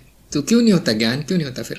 क्या हमारे कर्म है? अभी यही तो प्रश्न आया था परीक्षा में कि अज्ञान के क्या कारण है, क्यों नहीं होता ज्ञान, क्यों नहीं होता ज्ञान, ना होने के क्या कारण है? जैसे कि उन्होंने बताया, न मार्ग है न गुरु है, इसलिए आम व्यक्ति उस सारी जानकारी को जो बटोर के बैठा है, जानकारी के पहाड़, उसी को ज्ञान मान लेता है। 10 वीडियो देख लेता है, बहुत ज्ञान हो गया आज, कचरा है, ज्ञान नहीं।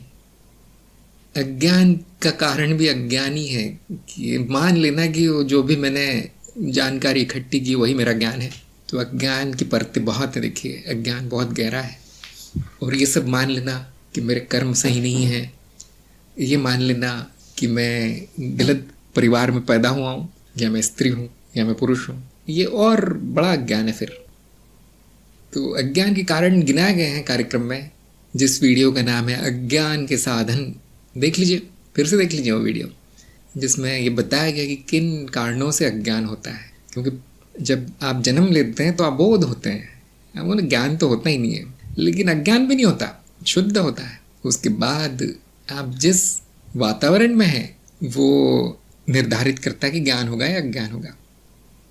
इसलिए अगर मार्ग मिल जाता है व्यक्ति को, गुरु मिल जाता है, मतलब वो अब अनुकूल वातावरण में अब ज्ञान होकर रहेगा। मैंने एक चीज़ देखी, जो अध्यात्म में आ जाता है छोड़ नहीं पाता उसको, जो गुरु के सानिध्य में आ जाता है, भले ही वो नफरत करे गुरु से, छोड़ नहीं पाता सत्य कांटे की तरह है, आप उसके नकार नहीं सकते, वो चुपता रहता है, अनदेखा नहीं कर सकते। सो भी जाए तो भी वो दर्द होता रहता है, मैं अज्ञानी हूँ, मैं अज्ञानी हूँ। तो ऐसा प्रतीत होगा कि हाँ, गलत जगह पैदा हो गया, गलत कुल में, मेरे तो माता पिता अज्ञानी है, या मेरी शादी ऐसे आदमी से हो गई जो अज्ञानी है, अब मैं क्या करूँ लेकिन ऐसा कुछ नहीं है, अज्ञान बहुत गहरा है। अगर आप स्वर्ग में भी जन्म लें तो भी अज्ञान हो जाता है, बहुत से देवी देवताओं का अनुभव होगा। अंत में अज्ञान का कारण क्या है ये जानना ज़रूरी नहीं है, बहुत लंबा कारण है, बहुत जटिल है। ये जानना ज़रूरी है कि अब जो भी हुआ वो हुआ, अब ज्ञान कैसे होगा, ये ज़रूरी है। और जैसा कि उन्होंने बताया, सही मार्ग सही गुरु, साधक के गुण, मुमुक्षत्व, ज्ञान की इच्छा, जिज्ञासा, ये सारा ज़रूरी है ज्ञान होने के लिए। अज्ञान होने के लिए क्या ज़रूरी है, वो तो अनंत है जैसे कि उदाहरण दिया जाता है शास्त्रों में कि आपको तीर लगा है तो ये मत देखने का प्रयास करो कि वो पीतल का है कि पत्थर का है कि लोहे का है कि सोने का है, पूर्व दिशा से आया कि पश्चिम से आया है कि ऊपर से टपका है, किसने मारा है, तीर लगा है, ये सब देख के समय नष्ट मत करो, क्योंकि मृत्यु हो जाएगी, खून बह रहा है, अब उसको तोड़ के निकाल दो जितनी जल्दी हो सके। तो मनोज को भी यही कहूँगा, व्यर्थ है बातें, बेकार की बातें, क्यों हो गया ये सब, मुझे सारी जानकारी दुनिया की क्यों है, पूछना बंद कर दो। अब समय नहीं है ये सब जानने का, अब समय है वो तीर को निकाल देने का, आपकी जान बच जाएगी, यही बुद्धिमानी है। जैसे ही साधक जान जाता है मुझ में अज्ञान है, अब वो अपना इतिहास नहीं ढूंढता मैंने किस जन्म में क्या किया होगा, ये नहीं, गुरु ढूंढता है। इसको हम कहते हैं बुद्धिमानी। कौन दे सकता है मुझे ज्ञान? जो आपसे ज़्यादा जानता है वो आपका गुरु है। समाप्त, अज्ञान समाप्त। अब आनंद में रहो। और जो अभी भी ढूंढ रहा है कि इस दिन ये हो गया था इसलिए मुझे अज्ञान हो गया, उस दिन वो हो गया था, ऐसा क्यों नहीं होता, अभी भी वो सही दिशा में देख नहीं रहा है, अभी भी वो गलत दिशा में ही देख रहा है। ज्ञान की दिशा में देखिए। वंदितन पूछा है, क्या यह कह सकते हैं कि सूक्ष्म रूप में सब हो चुका है और स्थूल रूप में प्रकट होते हुए दिखाई देता है? तरह तरह की मान्यता है और तरह तरह के मार्गों में ऐसा कहा जाता है। ये जो आपने बात कही है तंत्र मार्ग में कही जाती है कि जो भी होने वाला है, जो भी घटना घटने वाली है, उसकी प्रतिकृति सूक्ष्म रूप में पहले बन जाती है, फिर वो घटता है। इसमें बहुत सारा सत्य है तंत्र मार्ग के हिसाब से, उनके सत्य की परिभाषा के हिसाब से। लेकिन आप तो जानते हैं, जो ज्ञान मार्ग में वो जानते हैं कि स्थूल तो कुछ होता नहीं है, सब सूक्ष्म ही है। सब चित्त निर्मित माया ही है। अब कौन सा पहले प्रकट होगा, कौन सा बाद में, हम जानते हैं ये भी खेल है माया का। अगर कभी कभी ऐसा प्रतीत होगा कि पहले सूक्ष्म में रचना हो गई, फिर धीरे धीरे स्थूल में प्रकट हुई, कोई बात नहीं, हो सकता है उस दिन माया का वही मूड हो, वो ऐसा ही कर खेल खेलना चाहती हो सकता है ऐसा। तो जिन्होंने थोड़ा उसमें गहराई में जाके देखा है कर्मों को, संस्कारों को, वो जानते हैं कि जो पहले सूक्ष्म रूप में बन गया है, धीरे धीरे वो स्थूल रूप में फलित होगा, कर्मों में बदलेगा या रचना में बदलेगा। जैसे चित्रकार या आर्किटेक्ट कोई रचना करता है तो पहले सूक्ष्म रूप में होती है उसके मन में, स्मृति में, कल्पना में, फिर वो धीरे धीरे प्रकट होती है स्थूल में। तो अक्सर ये उदाहरण दिया जाता है, इतना सटीक नहीं है फिर भी बहुत अच्छा उदाहरण है। जब मनुष्य के चित्त के द्वारा ऐसे रचना होती है तो विश्व चित्त के द्वारा भी ऐसी ही होती है। ये तार्किक है, अनुमान ऐसा लगाया जाता है। सब अपने आप ही हो रहा है, किसी भी रूप में प्रकट हो, सूक्ष्म से स्थूल की तरफ जाता दिखता हो, लेकिन सब मिथ्या है, सब माया है। वो माया का, जैसे मैंने कहा, उसकी इच्छा है, कैसे भी चाहे वो प्रकट हो सकती है। कहीं कहीं पर नियम से बन गए हैं ऐसे। तो बहुत रूपों में इसकी व्याख्या की जा सकती है कि रचना कैसे होती है। सूक्ष्म से स्थूल होती है, अगर स्थूल नहीं है तो सूक्ष्म से सूक्ष्म होती है। कैसे होती है? ज्ञान मार्ग में हम ये कहकर चुप हो जाते हैं कि कुछ होता नहीं है, जो भी होता है प्रतीत होता है। प्रतीत तो कुछ भी हो सकता है, यहाँ पे शांति होती है। लेकिन हाँ, जो इसमें थोड़े आगे बढ़ गए हैं तंत्र आदि में, वो पूरी प्रक्रिया ढूंढ के निकाल चुके हैं, वो सब हो चुका है, खोज हो चुकी है उसकी। वो किसी को बताया नहीं जाता, क्योंकि आप लोग जानते हैं लोग उसका बहुत बुरा उपयोग करते हैं। प्रज्ञा ने कहा, कुछ अघोरी जो घर में आकर ज़बरदस्ती मांगते हो, जो नहीं देते, उनकी ज़िंदगी बाद में बहुत ख़राब हो जाती है। क्या वो विपत्तियों से बचाने आते हैं, उनके श्राप लग जाता है? ऐसे कौन से अघोरी हैं? आप कहाँ रहते हैं? मैं तो कभी देखा नहीं उनको घर में आते हो किसी के घर। बिल्डिंग में चौकीदार रखिए, है ना, आने मत दीजिए ऐसे लोगों को। और यदि उनको नहीं देने के बाद आपका जीवन बिगड़ रहा है तो कहीं न कहीं आप में कमजोरी है। आपका बल कहाँ गया? आपकी शक्ति कहाँ गई? आपका जो आत्मरक्षण है कहाँ गया? अघोरी छोटे मोटे हर तरह के लोग आगे श्राप दे चले जाते हैं। तो जो भी है वो पाखंडी होते हैं। अक्सर भीख मांग रहा है मतलब पाखंडी। अघोरी जो होता है वो मिट्टी से सोना बनाता है, उनकी विशेषता है। इतना सोना बना सकता है वो कि महल खड़े कर सकता है, उसको भीख मांगने की क्या जरूरत है? तो जो भी है वो पूरी तरह से कुछ गड़बड़ है वहां पे। उसके श्राप से आपको कुछ होगा नहीं। क्या होगा कि वो कुछ बोल देता है, उस पर हम विश्वास कर लेते हैं, और विश्वास करने से उस तरह की नकारात्मक भावनाएं पैदा होने लगती है, और फिर वो वही होने लगता है। आप जो मान लेंगे वो हो जाता है, आपका संकल्प ही नकारात्मक हो जाता है। फिर तो जो डर गया उसके साथ बुरा अपने आप ही होने लगता है। आत्मरक्षण कीजिए, जिसको हम कहते हैं परिरक्षण। तंत्र मार्ग में, तंत्र बोधि में जाकर पढ़ लीजिए परिरक्षण कैसे करना है। उसके बाद आपको किसी का श्राप नहीं लगेगा। और जिनको लगता है कि वो सब बकवास है, अपनी संकल्प शक्ति बढ़ा लीजिए, बुद्धि बढ़ा लीजिए। अगर आप चेतना में हैं, आपकी संकल्प शक्ति बहुत अच्छी है, कोई कितना भी बोलता रहे, बड़े बड़े देवता भी आके कुछ बुरा बोल जाए, आपको कुछ नहीं होगा। तो ये पुरानी कहानियां इतनी मतलब अर्थहीन नहीं है जितने की लगती हैं। पुरानी कहानियों, प्राचीन जो कथाएं हैं, उनमें ये बताया जाता है कि ऋषि से बड़े बड़े देवता भी डरते थे, क्योंकि ऋषि के मुंह से जो निकल जाए उसको टाला नहीं जा सकता। ये ऋषि कौन है? आध्यात्मिक प्रगति कर चुके हैं। और देवता कौन है? केवल योनि की प्रगति हुई है उनकी, आध्यात्मिक शून्य है। तो फिर ये अगर देवताओं का भी कोई प्रभाव नहीं पड़ता ज्ञानियों पर, तो ये भिखमंगों क्या प्रभाव पड़ेगा? लक्ष्मी ने कहा है जो तंत्र करते हैं उनके भी कर्म बंधन होते हैं क्या? उनके तो सबसे ज्यादा होते हैं। जो आप प्रकृति ने जो कार्य दे रखे हैं वो करते हैं तो बहुत ज्यादा नहीं होंगे, देखिए। लेकिन जैसे ही नियमों के विरुद्ध जाते हैं, कुछ तोड़फोड़ करते हैं माया में, फेर बदल करने का प्रयास करते हैं, अब बड़े कर्म, बड़े फल आएंगे, छोटे नहीं। क्या कारण है कि ये बहुत पहुंचे हुए लोगों को ही सिद्धियां मिलती, छोटे मोटों को नहीं मिलती, या इतना गुप्त रखा जाता है कि किसी को बताया नहीं जाता? क्योंकि बहुत खतरनाक है। आप एक छोटा सा भी प्रयोग कर लेंगे तंत्र का तो उससे क्या फल आएंगे कोई नहीं जानता। हाँ, वेदांश ने कहा है कि सिद्धियों को बेचने वाले आए हैं। हाँ। अब जिनको पैसे चाहिए सिद्धियों के बदले में, उसके पास कौन सी सिद्धि होगी? जब सिद्धियां होते हुए भी उसको पैसे मांगने पड़ रहे हैं, वो भी छल कपट से, तो फिर कौन सी सिद्धि है उसके पास? तो मांगा भी तो क्या उसने पैसे, मतलब बेचारे के पास खाने पीने का भी सामान नहीं है, वो कौन सा तांत्रिक है?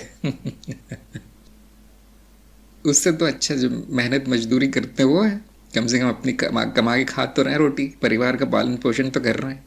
ये भी सिद्धियों से रोटी भी नहीं मिलती तो फिर क्या? फिर कौन सी सिद्धि है? काल्पनिक सिद्धि। और अधिकतर लोग यही सिखा रहे हैं कि मैंने ये बात यहाँ पढ़ी है, इसको बता देता हूँ, इतने पैसे दे रहा। जो तंत्र है इस दुनिया में काल्पनिक है, पैसे खेले देखिए, और पैसे ने अध्यात्म को भी भ्रष्ट कर रखा। तंत्र तो बहुत छोटी चीज है। नितिन ने कहा तंत्र में बहुत रुचि है। हाँ, बिना कुछ किए करोड़ों कमाओ, ऐसी तंत्र में अंधविश्वास है तो रुचि तो होगी। इसीलिए रुचि है कि बिना कुछ की कुछ मिल जाए, ये लोगों में लालच है। लेकिन मैं आपको बताता हूँ ठीक उल्टा है। यहाँ पे आपके कई जन्म बीत जाएंगे, एक कानी कोड़ी भी नहीं मिलेगी तंत्र में। हाँ देखिए, जो असली अध्यात्म है वो हवा की तरह है, मुक्त, जिसे चाहिए ले लो। जो झूठ है वो करोड़ों में बिकता है। लक्ष्मी ने कहा है साधक के कर्म बंधन होते हैं, रोज के कार्य के और कर्म मुक्त कैसे हो सके? देखिए, साधक ज्ञान होने के बाद साधक नहीं रहता, ब्रह्म स्वयं हो जाता है। अब उसका क्या कर्म, उसका क्या बंधन, उसकी क्या मुक्ति? तो हाँ, अज्ञानी के होते हैं, ऐसा कह सकते हैं। अज्ञानी के होते हैं जिसको ज्ञान हो गया, उसका न कर्म है, न फल है, न बंधन है, न मुक्ति है। जो भी दिखता है खेल हो रहा है वो मिथ्या है। साधक का कुछ नहीं होता। साधक का तो शरीर भी नहीं होता, इंद्रियां भी नहीं होती, मन भी नहीं होता। तो ये कैसे जाना जाए? ऐसा क्यों है? क्यों नहीं होता? न साधक का संचित होता है, न प्रारब्ध होता है, न पुनर्जन्म होता है, न कुछ और होता है। क्यों है ऐसा? उसके लिए स्वयं को जानना जरूरी है कि ये साधक जिसको मैं कहता है वो है क्या। ये जान जाइए, स्वयं को जान जाइए, फिर सारे प्रश्न समाप्त हो जाएंगे, उनके उत्तर आ जाएंगे। हाँ, जो आम जनता है, अज्ञानी है, बाकी जीव है, उनका सब होता है। प्रज्ञा ने कहा है कभी कभी मन में बहुत अवसाद आ जाता है, कुछ इच्छाओं के पूरा न होने पर या रोकने पर उसका प्रभाव दूसरे कार्यों पर दिखाई देता है। ये जानते हुए कि कोई इच्छा मेरी नहीं है या उसका प्रभाव भी बाद में सामान्य ही होगा, बाकी सबकी तरह आनंद में नहीं आ पाते। मन पर लगाम कैसे होगा? कोई बात नहीं, ये प्राकृतिक है। जो भी आता है उसको आने देना है, वो जाता है जाने देना है। मेरा मान लेना कठिन है। फिर बहुत कुछ लोग ये भी कहेंगे कि मेरा नहीं मान लो तो फिर कर्म नहीं होगा। मैंने कहा मत होने दो, जो आवश्यक है वो होगा। अगर आप उसको मेरा नहीं मानेंगे और वो आवश्यक है तो भी होगा। जैसे हम बड़ा छोटा सा उदाहरण देते हैं कि आप गरम तवा छूते हैं तो आपका हाथ अपने आप झटके से हट जाता है। अब क्या उस समय आप मनन करने बैठते हैं कि अरे न हाथ मेरा है न तवा मेरा है मैं कर्म नहीं करूंगा? क्या ऐसा होता है? नहीं, तुरंत होता है वो जो भी होता है। आप सड़क पार कर रहे हैं और तेजी से गाड़ी आ रही, भाग जाते हैं आप दूसरे छोर पे, भाग के चले जाते हैं। क्यों? बड़ा आवश्यक है। वहां पे मनन नहीं करने, गाड़ी मिथ्या है, सड़क है ही नहीं और शरीर तो मेरा नहीं है। ये सब नहीं सोचते हम। जो व्यवहारिक है वो अपने आप होता है। तो कोई बात नहीं, ये भी प्राकृतिक है कि इच्छाएं आएंगी, उसमें से कुछ पूरी होंगी, कुछ नहीं होंगी, कुछ जो है दुख पैदा करेगी, कुछ सुख पैदा करेगी, सब देख लेना है। मेरी कर्म कैसे होगा? फिर मैं बता रहा हूं होगा। यही होता है, क्योंकि न कर्म करने वाला कोई है, न कर्म रोकने वाला कोई है। शुद्धि से कुछ कर्म घट जाते हैं, बात सही है, लेकिन सब नहीं घटते, सब नहीं जाएंगे। अंत में जो सबसे बड़ा कर्म क्या है हमारा? मनुष्य रूप में जन्म लेना, बार बार बार बार बार बार। मैंने कहा चलो 1-2 बार ठीक है, हाँ बहुत अच्छा है, अनुभव बहुत अच्छा है मनुष्य जन्म का। 10 बार हो गया, चलो अच्छा है। अब क्या करना है उसका? अब जो भी होगा वो मशीन की तरह है, उसमें कोई रस नहीं है। अब वो अज्ञान में हो रहा है, हम वहां से ज्ञान लेके ऊपर आगे बढ़ जाना है, विकास क्रम में आगे बढ़ जाना है, नया अनुभव लीजिए। तो ऐसा होगा, जो प्राकृतिक घटनाएं वो होंगी। अगर दूसरे कार्यों प्रभाव दिख रहा है कोई बात, उसको रोकने वाला भी कौन है? और ये जो बुरा प्रभाव दिख रहा है उसको जानकर दुखी होने वाला कौन है? ये देख लीजिए। अहम कभी कभी छुप जाता है कि हाँ, चेतना के पीछे भी हम छुप जाता है। हाँ मेरी तो चेतना है, मेरी तो नहीं है। देखिए, मेरा तो कुछ भी नहीं है, चेतना भी मेरी नहीं है। नहीं तो जब मैं कहता आ जाती, लेकिन उसको तो बहुत फोन करने पड़ते हैं चलो शॉपिंग पे चलते हैं, चलो डिनर पे चलते हैं, तब वो आती है, नहीं तो नहीं आती। मेरी होती तो मेरे साथ ही रहती है ना, मेरी नहीं है। तो धीरे धीरे धीरे आपके मन में शांति आएगी, आप साधना करते रहिए। कुणाल ने कहा है 13 साल पहले एक मित्र को नौकरी दिलवाने में मदद की थी और कुणाल ने उससे पैसे भी लिए थे, उन पैसों का अभी तक नहीं खर्च किया। क्या पैसे लौटा देने चाहिए? देखिए, अगर आपने पैसे भी लौटा दिए तो भी आपके 20-25 जन्म वैसे भी लाइन में लगे हैं, है ना। तो छोटा मोटा उस पर ध्यान मत दीजिए कि इतने पैसे लिए थे, उतने पैसे लिए थे। अगर आपने सही भावना से लिए थे तो कोई बड़ी बात नहीं है। आप महत्वपूर्ण चीज़ों पे ध्यान दीजिए, छोटे मोटे चीज़ों को भूल जाइए, वो अपने आप सही हो जाएगा। क्या महत्वपूर्ण है आपके जीवन के लिए? सही मार्ग चुनिए, सही गुरु चुनिए, उस मार्ग पे चलिए। ये छोटी मोटी चीज़ें भूल जाइए। अगर मैंने आज बता दी हाँ यहाँ पे इतने पैसे लौटा ना, ऊपर से 1 रुपये ज़्यादा दे देना, अब अगली बार आप फिर से आ जाएंगे कि मैंने इसको भी पैसे दिए थे, अब क्या करूं, लिए थे। या मेरे से आज अठन्नी गिर गई कहीं रास्ते में, अब क्या कर्मफल आएगा। तो ये भी सब मैं बता नहीं सकता। देखिए, समय नष्ट होता है इसमें। इसको कहते हैं माइक्रो मैनेजमेंट। माइक्रो मैनेजमेंट नहीं करना है, अपनी गाड़ी को सही पटरी पर लगा दीजिए, बाकी सब अपने आप होगा। यदि आप सही मार्ग पे सही गुरु है तो अपने आप उतनी बुद्धि विकसित होगी, क्या करना है क्या नहीं करना। तो आपने वो पैसे लौटा भी दिए तो भी आपके तो जो पहाड़ जो पड़ा हुआ है उसे क्या करेंगे? पूरा इलाज करना चाहिए, छोटा मोटा नहीं। तो ज्ञान मार्ग जो है 1-2 चीजों की सिफारिश नहीं करता। जब मैंने कह दिया किसी से कुछ लेना नहीं है तो अब आजीवन हो गया। एक छोटे छोटे मामलों में उसका निर्णय नहीं दिया जा सकता, वो गलती है। किसी से कुछ भी लेना गलत ही है। फिर गलत किस अर्थ में है कि उसका कर्म बंधन बन जाता है। कोई बहुत बड़ी चीज नहीं कर्म बंधन, और हम सब में शक्ति है सारे फलों को झेलने की। एक और नियम है चित्त में जो बताया नहीं जाता अक्सर, कि हमें प्रारब्ध में उतना ही मिलता है जितना कि हम पूरा कर पाए। अगर हम पूरा नहीं कर सकते तो मिलता भी नहीं है। कौन करता है? कि अपने आप होता है। अब भाषा पर मत जाइए आप, ये सब अपने आप होता है। वैसा ही मिलता है जितना कि हम, जितने की शक्ति, जितना की सामर्थ्य हम में है पूरा करने का। तो ध्यान रखिए, प्रारब्ध पे ध्यान दीजिए, बाकी छोटा मोटा जो भी हुआ है भूल जाइए, सब अपने आप निकल जाएगा वो। और उसको पूरे समर्पण में आके उसको भोगना है तो उसके कष्ट नहीं होगा। वो यदि गुरु है, गुरु क्षेत्र है, सही परंपरा है, सही मार्ग है तो वो सब मिलकर भोग लेंगे। ध्यान दीजिए, चित्त अकेला नहीं है, विश्व चित्त का ही भाग है। कोई दीवारें नहीं है इस चित्त में उस चित्त में। खासतौर से गुरु और शिष्य के चित्त तो मिल गए हैं, ऊपरी परतें मिल चुकी हैं, एक हो गई हैं। अब शिष्य जो करता है वो गुरु प्रभाव पड़ता है, गुरु जो करता है शिष्य प्रभाव पड़ता है। और ये इसी को हम कहते हैं गुरु कृपा। गुरु कृपा हो गई, सब हो जाएगा। प्रज्ञा ने पूछा है, दूसरी वाली प्रज्ञा ने, कि हर बात और कर्म में 20-25 जन्म, यहाँ से निकलेंगे फिर कैसे? ध्यान दीजिए, आप यहाँ पर है नहीं, आप यहाँ पर नहीं है। ये सपना है, ये मिथ्या है। अगर आपने ये मान लिया तो दुखों से भर जाएगा जीवन। इसलिए मैं कहता हूँ साक्षी भाव पहले जरूरी, बाद में ये सब डिटेल आता है कि कर्म वर्म क्या है। अगर यही बातें अज्ञानी को बता दी जाए तो खुदकुशी कर लेगा। ज्ञान की दृष्टि देखिए, संपूर्ण साक्षी भाव में देखिए क्या है। इसको खेल की तरह देखना है, क्योंकि है तो कुछ भी नहीं, न मेरा है न किसी और का है। खेल, और खेल सही ढंग से चले उसके लिए आपको प्रपंच रचना है। प्रपंच कैसे रचा जाता है, ये कला है बहुत बड़ी, सीख लीजिए। मैं जो भी करता हूँ प्रपंच होता है, खेल है सारा, जिसको संत मत बार में वो कहते हैं मौज है, मौज। आज ये मौज है, कल वो मौज है। रानी ने कहा है, मेरा चित्त बार बार कोई भी पुरानी बात को याद करता है और मुझसे इसकी तकलीफ होती है। ये बात आने से मेरे मन में खिन्नता आती रहती है। कृपया मुझ पर दया करें और कोई भी विचार मुझ पर हावी ना हो, दया करें। तो ये तो कर्मों का फल है। अब ये दया से तो जाएगा नहीं। दया तो हाँ बहुत आती है ऐसे लोगों पे। बहुत लोगों की कहानी है कि कर्म अगर इस प्रकार के हों तो उनके फल ऐसे ही आएंगे। जो लोगों ने कहा ना पाप करोगे तो नरक में जाओगे, तो वो केवल कविता है। आपके चित्त की स्थिति ही नरक है। और आपके कर्म ही पाप और पुण्य है, और कोई नरक नहीं है। क्या कर्म हुए ऐसे कि वो तकलीफ दे रही उनकी यादें भी?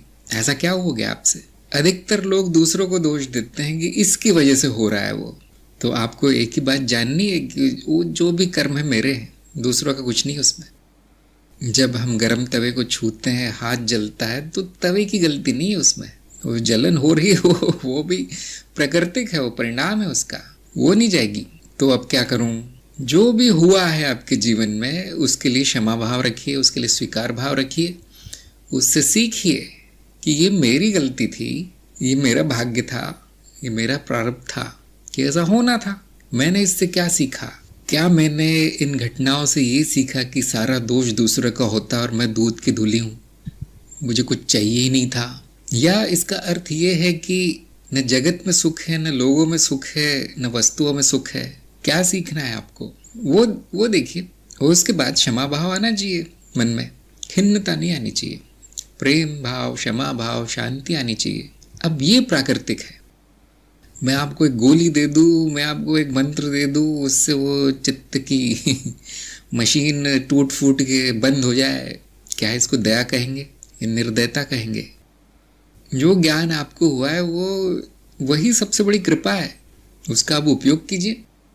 तो हाँ, ये कड़वा सच है कि स्वयं के कर्मों को स्वीकार करना सबसे मुश्किल है, स्वयं की गलतियों को स्वीकार करना सबसे मुश्किल है, और सबको दोष देना बहुत आसान है।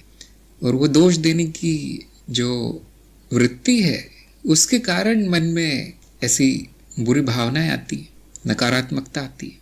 स्वयं की गलती मान लेने के बाद और उससे सीख लेने के बाद ये सब चला जाता है। तो क्या मैं पछताऊँ कि पछतावा करूँ? तो वो भी तो नकारात्मक ही हो गया। सीखना है बस, और आगे प्रतिज्ञा लेनी है, आगे संकल्प लेना है कि ऐसा बिल्कुल नहीं करना है। जो भी पुराना था वो अब दोहराना नहीं है, इतना ही याद रहना चाहिए आपको। मुझे उससे कुछ लेना देना नहीं है, इतना ही याद रहना चाहिए। तो वैसे तो ये अध्यात्म का विषय नहीं है, मनोविज्ञान का विषय है, फिर भी अध्यात्म के दृष्टिकोण से यही उत्तर है। अगर आप में साक्षी भाव होता तो इस तरह के प्रश्न नहीं आते, क्योंकि ये विचार न हावी होते हैं न बुरे होते हैं। विचार विचार है, चित्त में नाद चल रहा है, जैसे रेडियो में उसकी वो बकवास चलती रहती है और कुछ गाने चलते रहते हैं, वैसे मशीन है, वो चल रहा है कुछ। अगर आप साक्षी भाव में होते तो उससे क्यों परेशानी होती? अभी भी यही माना गया है कि मैं चित्त हूँ, मैं मन हूँ, और मुझे परेशानी हो रही है और मुझे याद आ रहा है, तो यहाँ ज्ञान तो हुआ ही नहीं है। अब ज्ञान में रहने का सही समय है। बहुत से लोग कहेंगे नहीं, मेरी कोई गलती नहीं थी, मेरा कोई कर्म नहीं था, ऐसा हो गया वैसा हो गया। कोई बात नहीं, ये घटना आपको अध्यात्म तक ले आई, अब इससे अच्छी क्या बात हो सकती है? वो है, कहते ना, घर जले तो हाथ सेक लो, और वो घर तो मेरा भी नहीं है। जो जला है वो तो चित्त है, वो तो शरीर है, वो तो मशीनें हैं, मिट्टी की बनी हुई है, मिट्टी में मिलनी है। अब हाथ सेक लो ज्ञान के गर्मी में। ये घटनाएं क्यों होती हैं? और ये सब होने के बाद भी ये आदमी अध्यात्म में क्यों आता है ना? अगर ये दुख होना बंद हो जाए, बुराई बंद हो जाए, जीवन से चली जाए, तो आपकी प्रगति रुक जाएगी, जैसे देव योनि में हो गया है। बहुत अच्छी योनि है, बहुत बड़ी है, बहुत आगे उन्नति की है, लेकिन वहाँ रुक गया है सब कुछ। हजारों लाखों वर्षों तक वैसा ही रहेगा उनका। सबसे तेज प्रगति कहाँ पर है? यहाँ पर, जहाँ द्वैत है, जहाँ पे अच्छाई बुराई दोनों है। जब जीवन अच्छाई परोसे तो आनंद ले लो और जब जीवन भूखा रखे तो उपवास कर लो, उस दिन व्रत रख लो, सब ठीक है। यहाँ पर इन घटनाओं का उपयोग करना आना चाहिए हमें, न कि इनसे डर के भागना। आपको स्वर्णिम अवसर मिला है अध्यात्म पैर रखने का, जो इस कृपा के कारण है कि आपके जीवन में कुछ बुरा घटित हो गया।